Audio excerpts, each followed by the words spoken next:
Good morning. Morning, guys. This is Jaquanne Peterson. I'm back again with my morning motivation. And this morning, I'd like to talk about rejection. Not comfortable, right?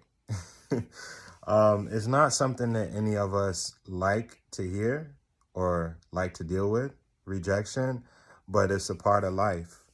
Um, a lot of our first experiences with rejection, I was going to say relationships, but believe it or not, it doesn't always start with relationships. It can start with family, even.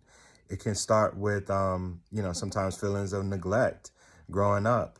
And it can extend to relationships as well. But where we normally see it manifest a lot is in our professional life, in our businesses, in our jobs. How do we deal with rejection?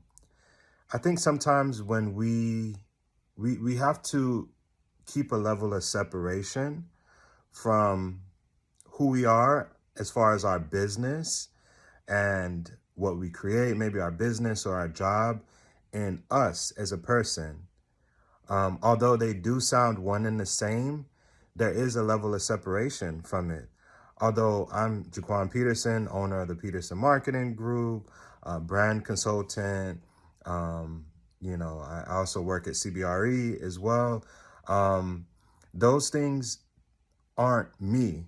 It's a part of who I am, but they don't define my value and my self-worth.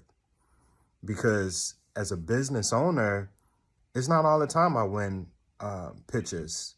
Sometimes I get no, sometimes I get a rejection. Sometimes I get, yeah, that's nice, but I'm not looking for it.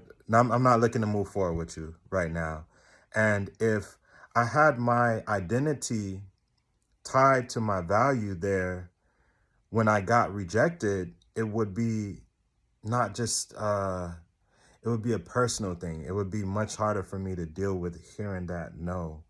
But when I realized that my value is not rooted squarely in my business, I share my faith, and, that's one of the things that as you follow me, you see. So, hey, apologies if I offend anybody, but my identity lies in Christ and who Christ is in me.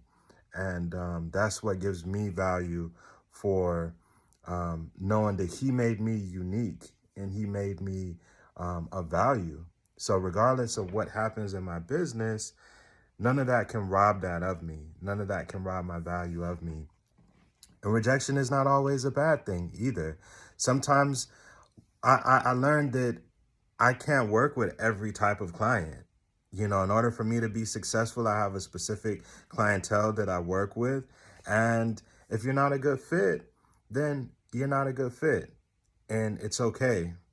So sometimes the rejection may happen on my end where I'm like, hey, look, you're a great client, but maybe you need to develop yourself a bit further, and then we'll revisit this conversation. Or, hey, I'll give you some resources to help you, but let's get back when you're in a better place to move forward. Because I can't diminish my value just to avoid the rejection of not being able to work with every type of client. And likewise, you might get rejection in your life, but it might not always be a bad thing. Sometimes rejection keeps you from something that may not be a good fit for you. So the more we get familiarized and we learn to accept rejection, I think the easier this life will be. So that's my morning motivation.